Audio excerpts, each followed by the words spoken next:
Bonjour à tous, c'est Inès pour Askip, on va faire le mag. Et aujourd'hui, grand jour, je vous amène dans les coulisses de l'exposition d'Anna Joffo. Suivez-moi.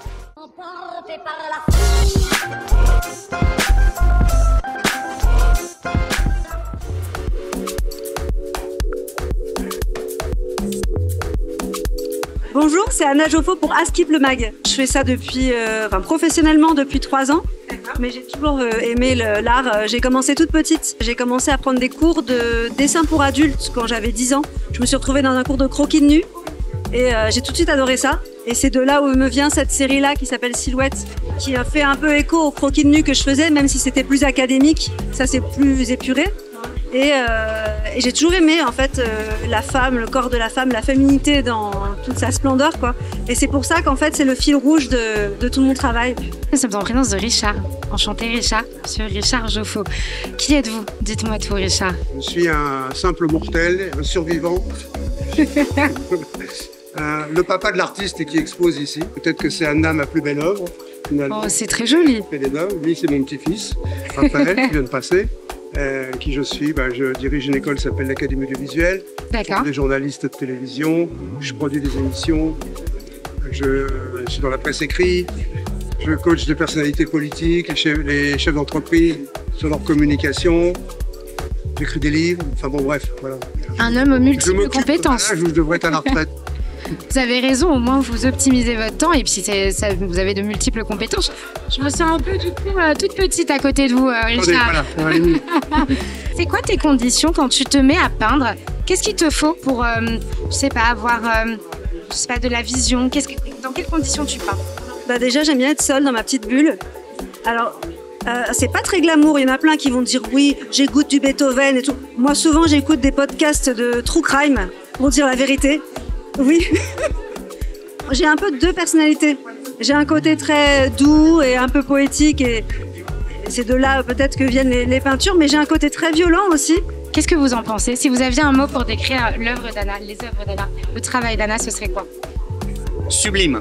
Je suis fasciné, notamment par le tableau qui est derrière vous là.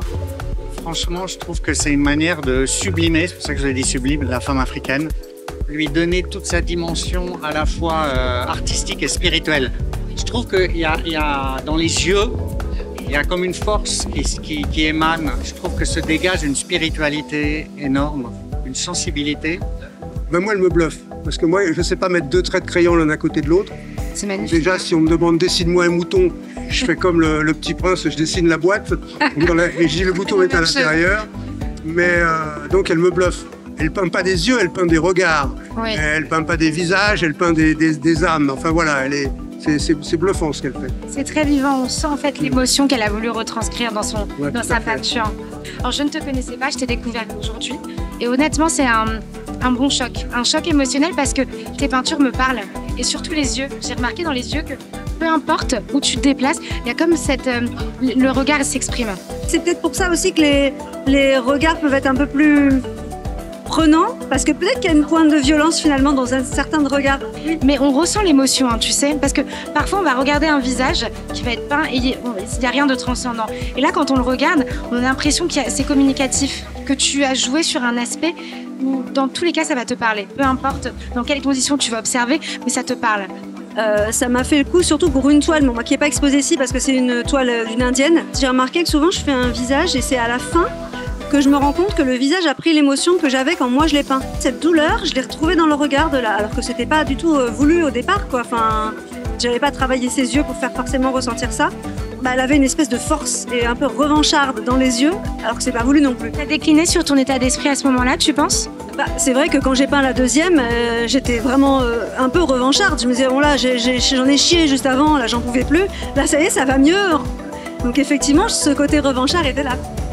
Et en plus de ça, c'est pas naturel, parce que quand on regarde les yeux, dans tous les yeux, il y a du doré.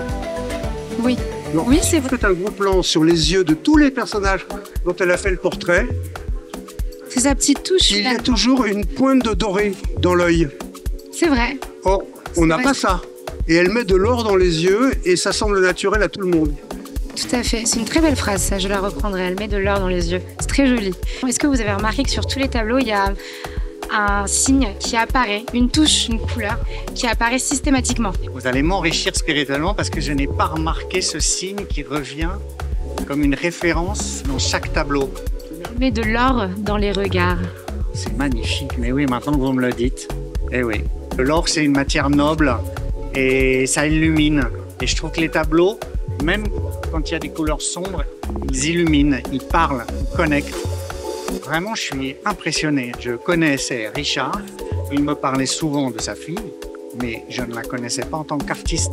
Dans ce studio-là, où avant, avec Richard, nous faisions des formations, nous donnions des cours, nous faisions des émissions, là, je trouve qu'ils ont laissé place à l'art, elle a laissé place à l'art, à son esprit à elle, elle s'est réapproprié le lieu pour en faire quelque chose de fulgurant.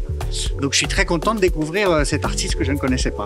J'ai rencontré Awa qui va nous expliquer qui elle est et pourquoi sa présence ici. J'ai d'abord découvert dans un premier temps Monsieur Richard Joffo.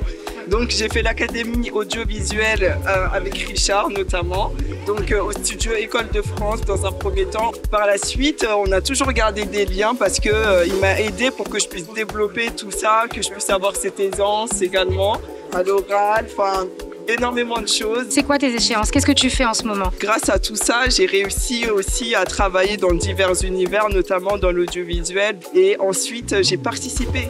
Alors ça, c'est ma première rencontre avec Anna, justement. C'était à travers un clip qu'elle a réalisé. Maintenant, je crée des concepts que je réalise. Et aujourd'hui, c'est un pur plaisir de voir tout ça, quoi. Mais un catalogue de compétences tellement enrichissant et tellement développé, c'est bien, ça montre en fait qu'aujourd'hui la femme peut être partout. Il n'y a plus d'assimilitude juste à une activité. Si tu avais un conseil à donner à toutes les personnes qui nous observent et qui souhaitent un jour arriver à un certain niveau de compétences comme toi, qu'est-ce que toi t'as donné l'envie de te motiver et t'a motivé? C'est quoi ta force pour le mot de la fin? Pour être honnête, je pense que le meilleur conseil, c'est déjà de suivre son cœur. Quand je suis arrivée à l'académie audiovisuelle, j'étais très timide, je n'osais pas m'exprimer, je me cachais du monde, je ne pouvais pas par exemple être dans des lieux un peu comme ça parce que j'avais un peu peur, mais je me dis qu'il fallait le faire. Et j'ai eu Richard aussi, toute ma famille également qui a été derrière moi, qui m'a encouragée, qui m'a dit une phrase que j'oublierai jamais, je serai toujours là. Le meilleur conseil que je peux donner, c'est de suivre son cœur. Et après, il y a l'étape d'accepter ce qu'on est, ce qu'on va devenir, parce qu'il y a une transition entre les deux. Et ça, c'est la meilleure chose que je garde dans mon cœur. Je suis en compagnie du coup de Geneva. Ne lui en voulez pas, c'est sa première interview. Alors elle est un peu stressée. Donc là, vous avez tout son boulot derrière et elle va nous expliquer ce qu'elle fait. Et c'est incroyable. J'ai moi-même goûté. Incroyable. Du coup, je viens de débuter en tant que traiteur. Ok. T'as mis combien de temps pour le faire à peu près? 6 heures de temps, parce que j'ai tout fait maison. Donc tous tes produits, toutes tes créations sont faites maison. Tu travailles toute seule ou t'as une petite équipe avec toi? Pour l'instant, je travaille toute seule. Et il y a mon frère qui m'aide aussi. C'est quoi le nom de ta marque, Geneva? Le nom de ma marque, ça va être Plume Jules Valkyrie. Une Valkyrie parce que je suis une femme forte, je me débrouille toute seule et puis j'ai plein d'ambitions. C'est toi qui fais des propositions ou c'est le client qui vient te voir et qui te dit je veux ça, ça, ou alors tu as des propositions déjà? C'est plus le client qui vient me voir et qui me dit un peu ce qu'il veut. Et puis moi, je suis plus aussi dans la spécialité africaine. J'ai aussi des burgers bao que j'ai créés. Le pain, il est fait maison. C'est de la viande de mouton effiloché, cuit pendant 5 heures de temps avec une sauce fromagère que j'ai fait avec du lait de chamel. Et honnêtement, c'est incroyable. Moi, j'ai tout goûté. Je vais aller encore faire un petit tour parce qu'il reste quelques petites choses. Et c'est un vrai plaisir de t'avoir eu. Malgré le stress, tu nous as régalé. Et tu nous régales les papilles aussi. Si vous aviez un mot pour votre fille, ce serait quoi? Continue. N'écoute personne. Oui. Continue. Ne laisse personne interférer sur l'idée que tu te fais de ta propre valeur. Très joli. C'est quoi tes prochaines échéances? T'aspires à quoi aujourd'hui?